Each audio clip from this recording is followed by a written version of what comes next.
जादुई झाड़ू। एक छोटे से गांव में रिया नाम की एक प्यारी बच्ची रहती थी। रिया बहुत गरीब थी और उसकी माँ बीमार थी। रिया रोज जंगल में जाकर लकड़ियां इकट्ठा करती और उन्हें बेचकर अपनी माँ का इलाज करवाती थी। एक दिन रिया जंगल में लकड़ी काट रही थी, तभी उसे एक झोपड़ी दिखाई दी। झोपड़ी के अंदर एक बुढ़िया बैठी हुई थी। बुढ़िया ने रिया से कहा, बच्ची, क्या तुम मेरी मदद करोगी? रिया ने कहा, जरूर दादी माँ। बुढ़िया ने रिया को एक जादुई झाड़ू दिया और कहा, ये झाड़ू तुम्हारी सारी मुश्किलें दूर कर देगा। बस इसे 3 बार घुमाना और ये तुम्हारे लिए कुछ भी कर देगा। रिया खुशी से झाड़ू लेकर घर आई। उसने झाड़ू को 3 बार घुमाया और देखते ही देखते उसका घर सोने का बन गया।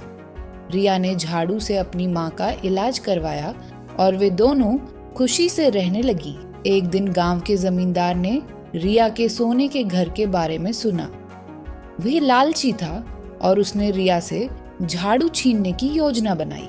जमींदार रिया के घर आया और उससे झाड़ू मांगा। रिया ने मना कर दिया तो जमींदार ने उसे धमकाया। रिया डर गई और उसने झाड़ू जमींदार को दे दिया। जमींदार खुशी से झाड़ू लेकर घर गया। उसने झाड़ू को 3 बार घुमाया, लेकिन कुछ नहीं हुआ। झाड़ू ने जोर से आवाज की, मैं सिर्फ अच्छे लोगों की मदद करता हूँ। जमींदार गुस्सा हो गया और उसने झाड़ू को फेंक दिया।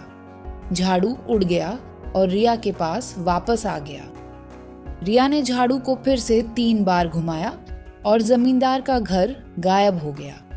जमींदार गरीब हो गया और उसे अपनी गलती का एहसास हुआ। रिया और उसकी माँ खुशी से रहने लगी। रिया ने झाड़ू का इस्तेमाल हमेशा दूसरों की मदद करने के लिए किया। उसने गांव के गरीबों की मदद की और सबको खुश रखा। सीख: हमें कभी भी लालच नहीं करना चाहिए और हमेशा दूसरों की मदद करनी चाहिए।